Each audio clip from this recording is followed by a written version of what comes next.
Okay guys, for today's video ay pag-usapan natin yung request ni Sir Edward Santiago Ignacio about sa categories. Pero dito muna tayo sa FC categories, mga idol. Siyempre, hindi natin magagawa yan kasi hindi naman natin masyadong kabisado. Kaya para hindi ko malimutan, okay, sinulat ko na nandyan sa likod, nakikita nyo. Siyempre, may reference tayo para hindi tayo magkamali ng mga sinasabi natin. So, according sa Appendix A2 ng EPSIC recognition, ladies and gentlemen, o mga idol, meron tayong isa, dalawa, tatlo, apat, lima, anim, pito na pag-uusapan na individual categories. Siyempre, para mabilis, uunahin na natin yung isang category na lady. Sino yung mga lady? Kabilang dun sa lady category. Siyempre, sila yung mga babae. Lady nga eh. Hindi pwedeng lady yung lalaki.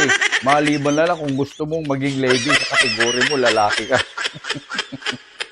Lady category, okay? Yun yung isa. Pangalawa, yung Super Junior. Sa Super Junior, ladies and gentlemen, doon kasi sa dati na rulebook, nakalagay doon, sa dati yung junior ay 16, under the age of 16. Doon sa bago, sa 2024 na rulebook na nilabas ng IPSC, okay, revised, under the age of 14 na lang po on the first day of the match. Okay? Pero, nakalagay dito, a Super Junior has the option of electing to shoot in junior category but not in both. Hindi pwedeng sabay. Okay? If there are insufficient competitors for Super Junior category to be recognized, all competitors registered in this category will automatically be transferred to junior category. Okay?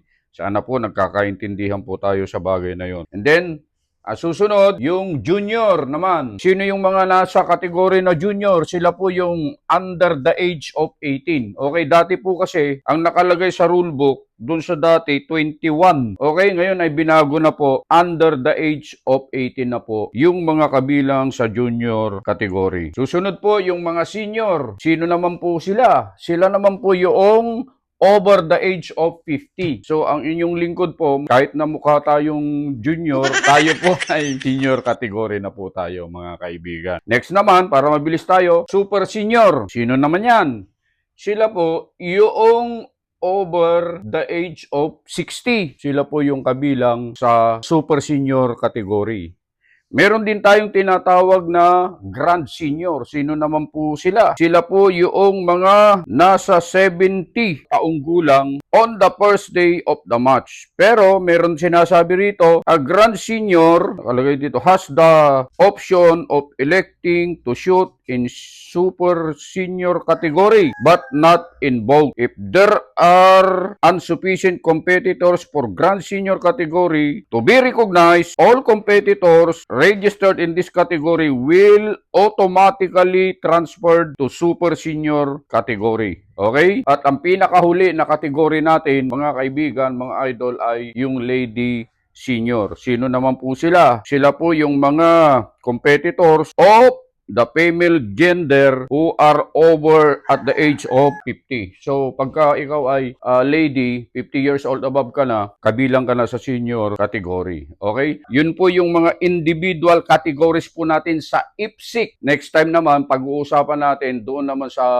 Facebook naman. Okay? So, sana po nakatulong ang video ito. Salamat, Sir Edward Santiago Ignacio. At binigyan niyo po kami ng topic para may mai-content tayo at para malaman na rin ng ating mga kasamang mga shooters o nagbabalak maging shooters kung saan sila kabilang na kategory. Yun lang. God bless and like and follow Just Vlog.